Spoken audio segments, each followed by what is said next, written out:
ukareka kuvuga gusa kuri umukristo ku izina ariko utazi kuzajya mu ijuru. Umukristo umuntu ahinduka umukristo umunsi yizeye apana umunsi yobotse ADPR, Restoration, Zion Temple, Methodiste Libre, Eberi, Anglikani, umusozi w'ibyiringiro, all of those Christian churches tuzi, local churches tuzi. Ntabwo umuntu ahinduka umukristo ari uko ayobotse imwe muri ayo ma churches. No. Ushobora kuba umaze imyaka myinshi uzi kuri umukristo pourtant ntabwo uri we. Umuntu ahinduka umukristo ryari? Umuntu ahinduka umukristo umunsi yizeye umurimo wuzuye Yesu yakoze wo kumukiza, akamenya ngo nzajya mu ijuru kubera Yesu yancunguye, nzajya mu ijuru kubera ko nababariwe, nzajya mu ijuru kubera ko nemerewe muri Kristo. Iyo wizeye ibyo ubuhindutse umukristo. Ibindi bakubwira ntabwo ari byo, ibindi nawe wakwibwira ntabwo ari byo. Nuko wibeshya, nukwihemukira, nukwigirira nabi, nawe bakakugirira nabi, nawe ukigirira nabi, ukaragirira nabi abandi. Kubera iki? Kubera ko ibyo twigishijwe imyaka myinshi birangira biruze n'abigisha babyo natwe. Utekereza ngo nawe uzakorera Imana, uzakora umurimo uri kwiga kubwiriza, abari kubwiriza ibyo ngibyo. Gukiranuka bavuga ni ingeso z'umuntu. Nese gukiranuka kwa ingeso z'umuntu gute? Ntibishoboka, kandi umuntu ari mubi. None se umuntu mubi azakora ibyiza gute? Igiti cyera imbuto zacyo. Umunyabyaha nta bindi bintu byiza akora, ahubwo umunyabyaha ibyo akora ni ibyaha. Umuntu rero uhindutse umukiranutsi ni ukora ibyiza byemerwa n'Imana. Yes. Mbere yuko ukora ibyo gukiranuka banza umukiranutsi. As simple as that. Mbere yuko uvuga ngo wakora imirimo yo gukiranuka. Arega imirimo yo gukiranuka ntabwo tuyirwanya, ni myiza. Ariko se yakorwa nande? Of course yakorwa n'umukiranutsi. None umuntu abo mukiranutsi ate? Umuntu abo mukiranutsi abazweho gukiranuka kwa Yesu. Ntabwo umuntu abo mukiranutsi akoze ibintu byiza abantu bashima. Umuntu abo mukiranutsi abazweho gukiranuka kwa Yesu. Ni nabwo ibyo yakora bihinduka ibikorwa byiza byo gukiranuka bikozwe nyine n'umukiranutsi. Yes, hari ibintu byiza umuntu yakora, nibyo natanzeho urugero, amahanga aradufasha agatanga ibyayo, ariko ibintu byinshi bakora babikora inyuma hihishemo ibindi bintu byiza ibindi bintu byinshi bitari byiza. Hanyuma ntabwo rero igiti kibi cyakwera imbuto nziza. Ushobora gutwerera umuntu kugira ngo ujye kuri liste y'abatwerereye, ushobora gutwerera umuntu. Yego rwose. Murakoze. Nawe urakoze, ugira ijoro ryiza. Katwakire n'abandi. Tunabashimira ko mukomeje guhamagara. Hari aho network yatangiye idakunda neza ariko biri gukunda. Ubwo rero mukoresha aya mahirwe no kubahamagaye kare bikanga. Allo Country FM. Allo? Yes, allo. Allo? Turakumva neza. Yenzi na Samuel yongeye kugaruka. Yego Samuel. Telefone yari yizimije ariko nongeye kuyasa kubera ko ikiganiro ndagikurikira neza cyane ijana ku ijana. Samuel, tubwire rero turi gushimira Imana yaduhaye Yesu kugira ngo adukize kurimbuka. Nanjye ndigushimira kuko ariyo ari yatsindishijwe n'amaraso ku bwacu kugira ngo duhinduke abana b'Imana. Amen. Nawe uri umwana w'Imana? Ndi umwana w'Imana, ndabyemeza pe. N'abatarabyumva bose Mana bumve ko ari Imana yacu ariyo yatumye tubaho natwe. Uri mu isi ufite ibyiringiro by'ubugingo buhoraho? Ndi mu isi mbifite pe ijana ku ijana. Kuko ariyo hariya mu Efeso ibice 2. Yego. Umurongo wa 8 ho uvuga ngo mwakijwe n'ubuntu ko kwizera kwanyu ngo ntibizavuye kuri mwe ahubwo n'imbano y'Imana. Amen. Ku murongo wa 9 aravuga ngo ntibyavuye no ku mirimo kugira ngo atagira umuntu wirariye. Ntibyavuye no ku mirimo. Yani ntangazwa no kunzu njya mbona abantu batura amafaranga bakayatanga mu nduza mu nsengero ibyo byose ubyibaza se mana ibi niyo mirimo izabahesheje cyangwa no kwizera. ni amahirwe wagize nawe ko wabisobanukiwe kandi tugushimiye ko utambutse ishimwe kuko uwizeye wese azabona ubugingo buhoraho. amen amen. akizera ko ari we watumye Yesu agira abambwa ku musaraba. yego rwose azakizwa pe. amen amen. kuko nibyo nashimiraga Imana yanjye kuko ari yagiriye neza mana nta kintu nashinja kuko nizeye yuko ariyo kuko ari indirimbo iba mu gushimisha Imana mu 9 yego igice cya kabiri kikaneze kikamubwira ngo amazi n'amaraso byo kuvuge ngo byangirije uburyo bwose. amazi n'amaraso n'urubavu rwawe ubingiza uburyo bwombi ububasha bw'ibyaha n'imbaraga bwiza byo igice cyaho wakomojeho kivuga ngo mbese n'ikiguzi kitwatanga kwinjira muri uwo murwa ni na 4. mbese n'ikiguzi kitwatanga kwinjira muri uwo murwa wera nta kiguzi na kimwe twatanga Yesu yishyuriye igorogota. nta kiguzi na kimwe twatanga Yesu yishyuriye igorogota. nyamara abantu bakaririmba bagakomeza bakishyura bagakomeza bakabamo umwenda utarangira. ikibazo bakishyura bikanabura bagakomeza gushaka ibyo kwishyura. yaho umuntu yishyuraga bigakunda ukavuga uti ndishyuye noneho ubijuru ndaryicaranye nshingiye kuri iki nishyuye. nta kiguzi umuntu yabona atanga kandi ikiguzi kirahenze cyane. ni amaraso y'umwana w'intama w'Imana atagira inenge. incungu y'umuntu ngo irahenze ngo ikwiye kureka iteka ngo ni igiciro cyinshi. Allo Country FM. Mwiriwe neza muri bande muherereye he? bavugana na Bikorimana kandi kuwadije. yego Bikorimana kabisa hatugejeje ikiganiro cyiza kibohora imitima yacu. dushimiye Imana. wakurikiye nawe wumvishe ufite ijuru kabisa ijuru ntabwo rikorerwa ikiganiro muba muri kutugezaho twumva natwe tunezerewe kabisa. wamaze kuba umukiranutsi ubikesha Yesu Kristo? nta kibazo pe. tubwireho nyine uko byakugendekeye uburyo wizeye Kristo ukaba ubonye ijuru kumva umutima wawe uraririmba ko wabohowe rwose. ni ukuvuga ngo ubundi Yesu yatanze kubambwa nitwe twari kubambwa cyane rwose. noneho biza kurangira habonetse ikintu Yesu aza harabambwa turabambura. yego rwose. umubabaro twari guhura nawo niwe wawubambye. aba aratwitangiye ubu twarabohowe. nta kibazo ijuru twarizeye ko tuzajya tuyamvana mu idini rimwe anjyana mu rindi andekesha ibinini. kera nahoze nkwa gutya ngira none ubu narakijijwe.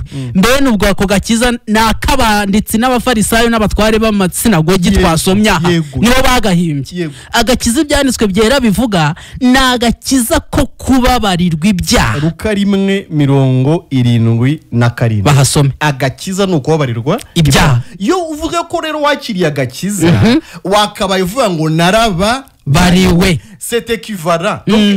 ibyo bintu birahwanye. kuvuga ngo nakiriye agakiza ubundi wakabaye ujye ubivuga muri rindi jambo narababariwe mu yindi nteruro narababariwe. yego.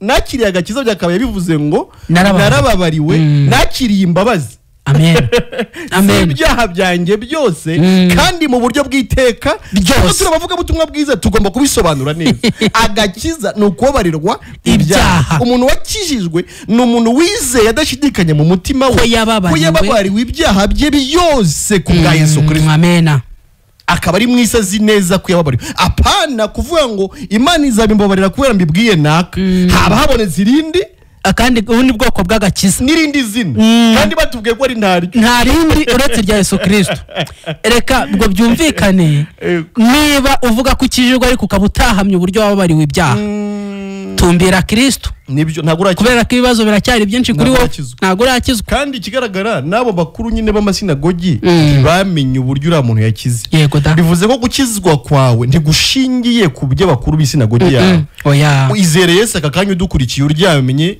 umukiranutsi n'ijuru ritaye kuko uvandimwe yabivuze Yesu yaje mu isi kugira ngo aguhagararire akora ibyakunaniye byose niwe mukiranutsi wabayeho yambaye umubiri arakiranuka gatoya na kanini wabwira ngo kiranuka gatoya na kanini we ni wabishobora nimpamvu wagize umucunguzi witwa Yesu we wabishobora amena ariko arangije kubikora insinzi yo gukiranuka Yesu yabonye ni yawe amena ni wowe yakiranukiye aka kantu ndashaka kukumva neza Yesu yaje kugukiranukira amina ni wowe wamuvanye mu ijuru yego amaze kumenya yuko utazabishobora yego aza kugukiranukira ariko ninde ushobora kugushinza ko utari umukiranutsi kandi ufite ubagukiranukiye amena nuvuga ngo emera umucunguzi wakiranutse mu kimbo cyawe ibyo umucunguzi ubundi yakoze bibarwa kuwo yari yaje gucungura amena nkuko nawe ibyo wakoze byamubazweho kandi ntubihakana ko yabizize yego aranabizira nyine yaranabizize niko byajya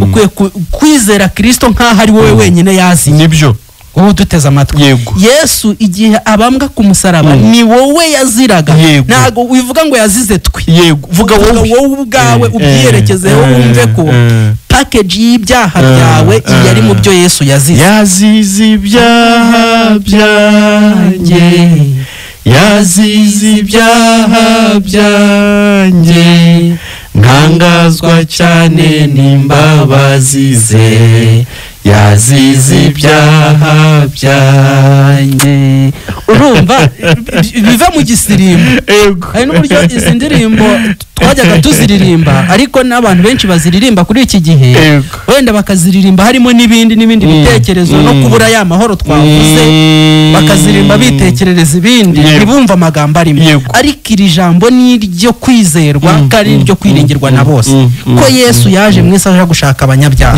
muri aburi ni wowe w'imbere ntago ari undi wundi yaje gushaka icyari cyarazimiye kandi urahari wazimiriye muri Adamu arashaka kwiyunga nawe akoresheje urupfu n'izuka bye amen akoresheje igihano yahanwe cyawe kiguhesha amahoro niko Yesaya yavuze 53:5 yaravuze ngo mu by'ukuri twaye twarabuze amahoro ariko igihano cyaduhesha cyarabonetse kuri Kristo kandi Imana ikavuga ngo nta mahoro y'umunyabyaha ubwo bisobanuye ko icyo gihano kiduhesha amahoro nicyo kinaduhindurira icyiciro kikabanza kutugera abakiranutsi kugira ngo amahoro adufate bikuru nibyo kandi ako kantu karanakomeye ubundi abantu ntibakibarira mu byiciro by'abaririmbyi by'abadiyakoni by'abacuranzi ahubwo mureke mbabwire ibyiciro bibiri mujye mwigenzuriramo mu isi harimo icyiciro cy'abanyabyaha hakabaho n'icyiciro cy'abakiranutsi iyo utari muri kimwe uba uri mu kindi nuko nta hagati na hagati umwami yaravuze ngo niba udakonje nkubiri ubwo ni zeru yawe n'ubundi icyiciro cy'abakiranutsi nta mukiranutsi ugira 99 n'ibice 9% byanditswe biravuga ngo uyatunganyije yose no kuvuga amategeko agasitara kuri rimwe zeru Yakobo 2:10 aba yayifashe nuko rero nta mukiranutsi ugerageza ubaho umukiranutsi ugerageza nawe ni umunyabyaha nibyo hanyuma ubwo icyiciro ni bibiri mu kwa rubivuze ni abanyabyaha bazarimbuka n'abakiranutsi bafite ubugingo buhoraho amen bategereje gusa umunsi kugira ngo noneho bisohorere n'amaso yabo mu barabiririmba ariko noneho mu bikure mu ndirimbo niko umuvandimwe yavuze ngo tubikure mu bisirimba ariko ongera ubahe nimero barabiririmba ngo nahawe ubugingo buhoraho rwose kandi ubwo bugingo ni Yesu nukuri yinjiye mu mutima wanjye kandi yashyize mu butware none rero ukavuga ngo hawe ubugingo buhoraho rwose kandi ubwo bugingo ni Yesu warangiza ngo mana ngo uzamperezo ryiza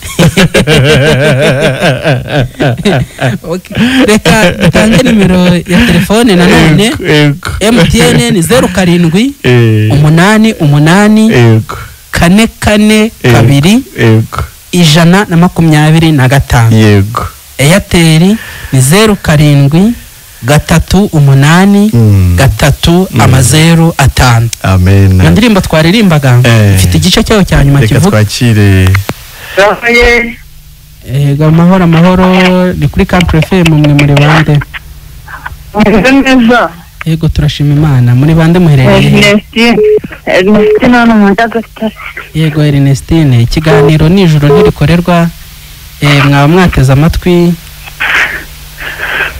twashitse murimo muraririmba indirimbo yo mu gitabo ariko nkiri umunyabyaha uko byangendekeraga ngewe nibuzaga kubitekerezaho n'abanshi baduteze amatwi barasanga ariyo tekinike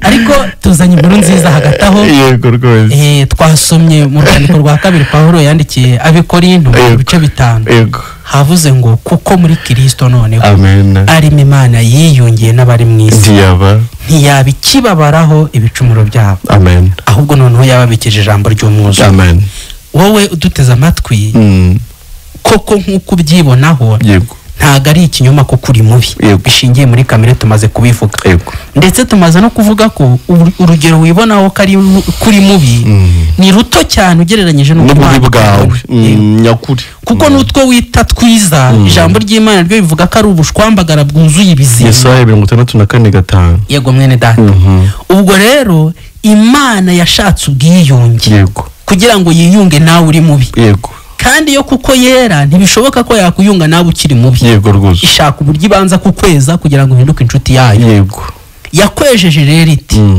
yafashe Kristo utarigeze akora icyaha niko ku murongo wa 21 hasi aho havuga yafashe Kristo utarigeze akora icyaha udakomoka kuri Adamu udafite ikibi na gito kigeze kimuranga yaba muri kamere ye yaba no mu bikorwa bye yari afite ugukiranuka ku100% Imana yashakaga hanyuma Imana imwambura kwa gukiranuka ku100% irakuguha wowe ariko ikuguha yabanje kukwambura gukiranirwa kwawe iguha kuri Kristo nako ku100% ntago buriya nta muntu ugerageza gukiranuka kubaho nta ubaho ni kinyoma ubunyabyaha burya bw'umuntu ni 100%. Yego. N'ubukiranutsi bw'umuntu ni 100%. N'ubukiranutsi Imana nk'umuntu ni 100%. Nta muntu ukiranuka gakeya.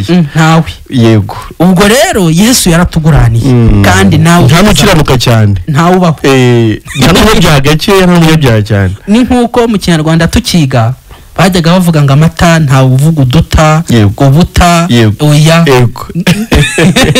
no gukiranuka nako ni kumwe kuruzuye 100%. Utagufite ni umunyabyaha nawe 100%. Nta ugerageza. Ibyo tujya tuvuga neza cyane turabumva rwose. Mu by'ukuri iri jambo ni ry'umukiro. Ubu muri bande muherereye he kuri ubu? Nitwa Ivomereye hano Igiheke. Umuntu wumva ko afite ibikorwa yakora bizamujyana mu ijuru uwo muntu no kwibeshya. Kuko iyo aba bifite Kristo ntago aba yaraje mu isi. Yego. Ahubwo Kristo yaje mu isi kuko twebwe ntacyo gukora twari dushoboye. Yego. Twari twaratsinzwe n'urubanza ikimenyetso n'amategeko y'Imana.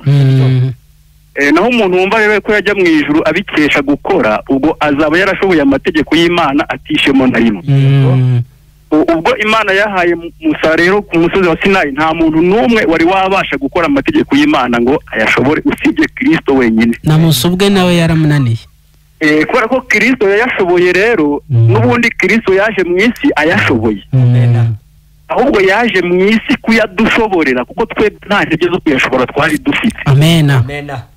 Kubera yuko amategeko y'Imana asobanura gukiranuka kw'Imana umuntu gukiranuka k'umuntu ntacyo kumaze ni ubushwambaga umuntu akora neza mu kanya akongera agakora nabi. Yego ibyo bintu ntabwo Imana rero yabyemera yarabihaka. Ubwo sorry abenshi nabashinja Kristo ko yaje yapfiriye ubusa niko Pawulo yabwiye Abagalatiya bice 2 umurongo wa nyuma aravuga ngo niba gukiranuka kuzanwa no kubahiriza amategeko Kristo yaba yarapfiriye ubusa. Yego abantu benshi bari mu murongo wa Antikristo ariko batabizi, ariko niyo mpamvu umwami aba yadutumye ngo tubabwire inkuru nziza. Ahubwo se buri umuntu uvuga ngo yizera Yesu atizera ko Yesu yazize ibyaha bye bose atavuyemo na kimwe. Yego ubwo yizera Yesu gute? Ubwo se Kristo yakubwira ngo nyizera udafite icyo umwizeraho? Ubwo ntabwo yizera Yesu cyakoze uwo ni Yesu wundi. Kuko Paul yaravuze kandi ikindi Yesu aza mu isi yarabivuze. Yaravuze ngo ntabwo yazanywe mu isi n'umuntu ukiranuka. Yego uzi ko ari umukiranutsi hano mu isi ntabwo Yesu ariwe aricyo cyawe kuri uwo ntabwo Yesu nta mugabane amufite. Yesu yazanywe n'umuntu uko gukiranuka byananiye cyane rwose, niko bivuga ngo yaje gushakashaka icyari cyarazimiye.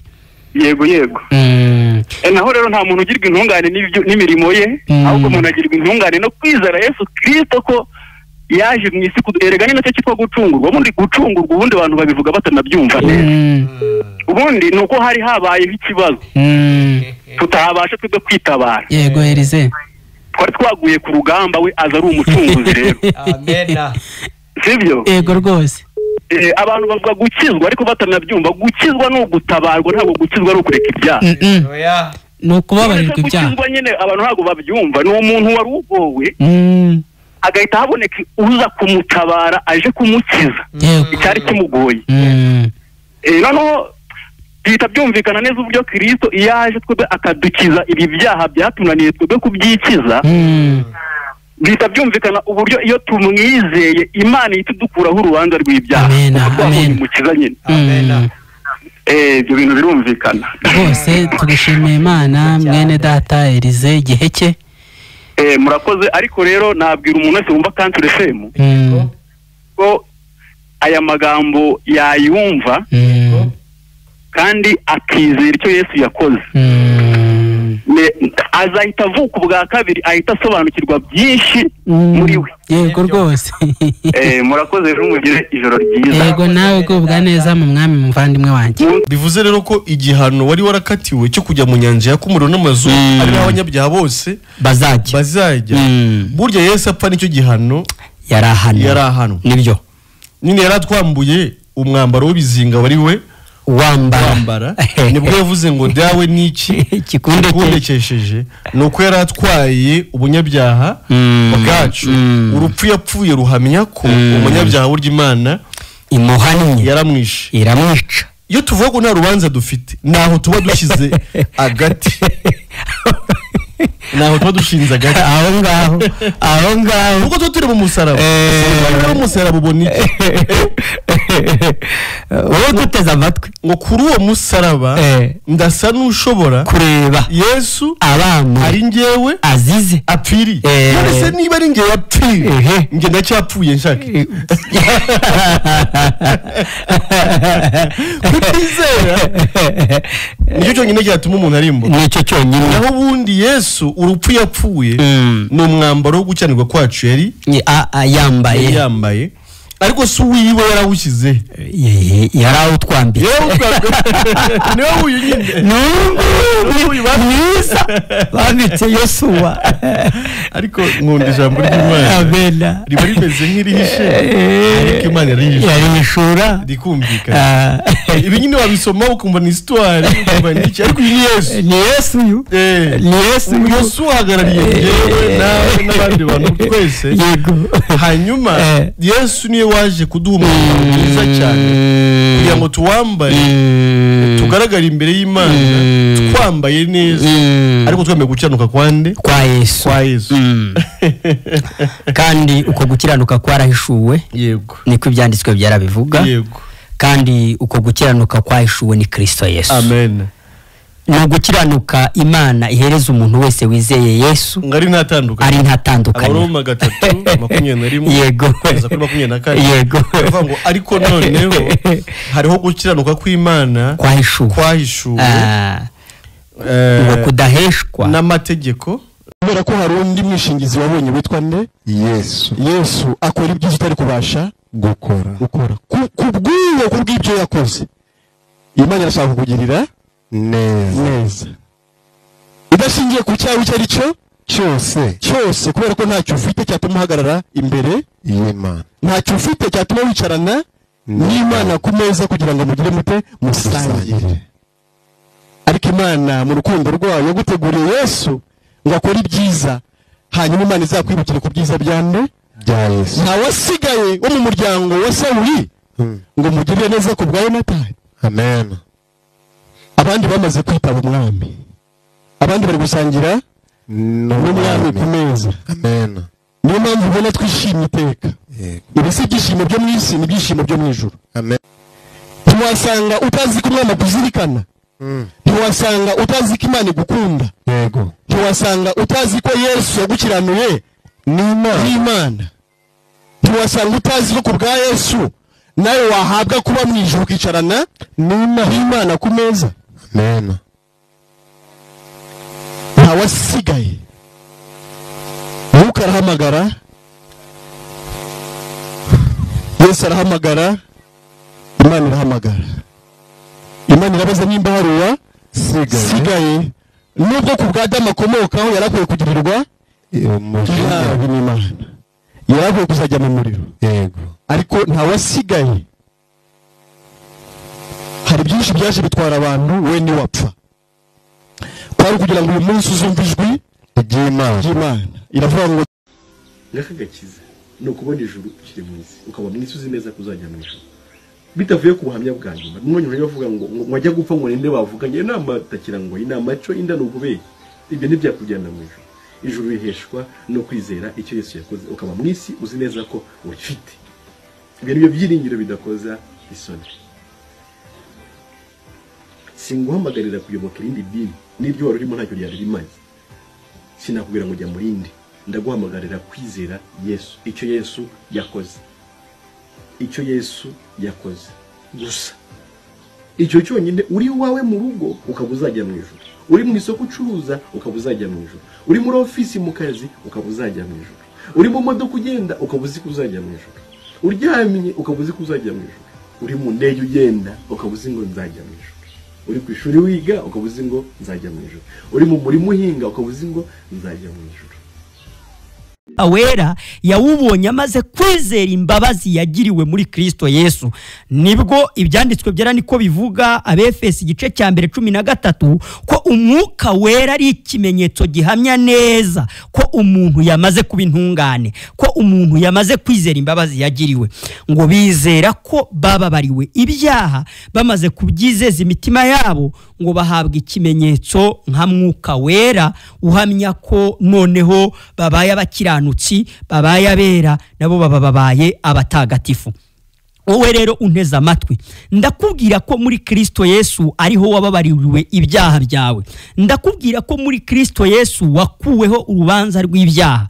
Wishakishiriza ijuru mu bikorwa byawe, wishakishiriza ijuru mu masengesho ruhuka, wishakishiriza ijuru mu ngeso zawe, wishakishiriza ijuru mu gusaba Imana imbabazi, wishakishiriza ijuru mu gusaba penetensiya, wishakishiriza ijuru mu kubwira pasiteri ibyaha byawe. Oya, abahanuzi bose baramuhamije, bavuga ko umwizera wese azababarirwa ibyaha ku bw'izina rye. Ibi ndi kukubwira byabaye kera, nkubwira ngo wizere imbabazi wagiriwe mu maraso ya Kristo Yesu, nawe wibere umukiranutsi imbere y'Imana, utabikesha imirimo yawe, ahubwo ubikesha ubuntu bw'Imana, utabikesha amasengesho, utabikesha ibikorwa byawe, kubera ko ibikorwa by'umuntu ntibishobora kumuhesha ijuru. Mu nyumve neza.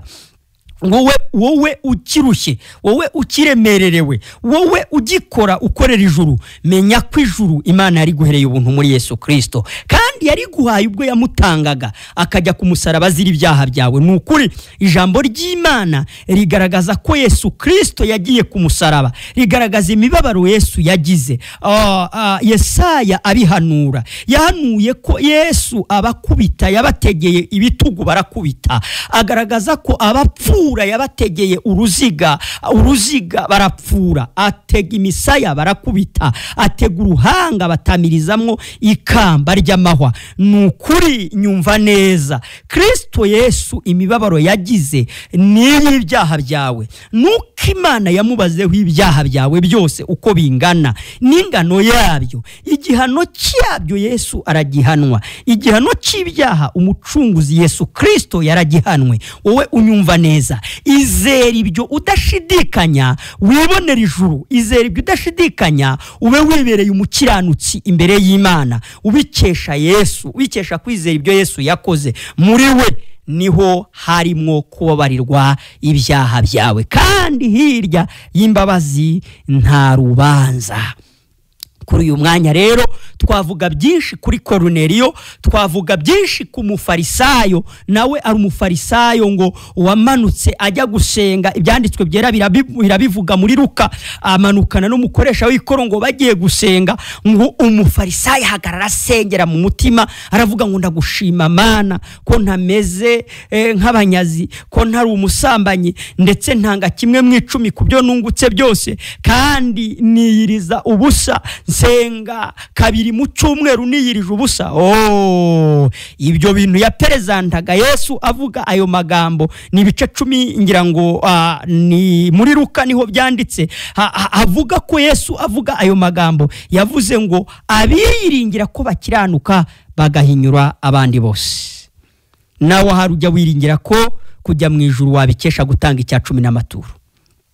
Ahari ujya wiringira ko kujya mu ijuru nawe wabikesha ibikorwa byawe byiza ukora, ariko icyo ni ikinyoma.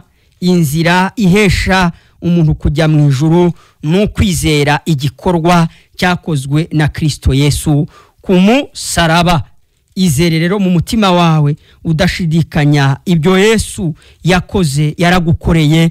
Emera ibyo yakoze, nawe wibere umukiranutsi imbere y'Imana, witungire ijuru.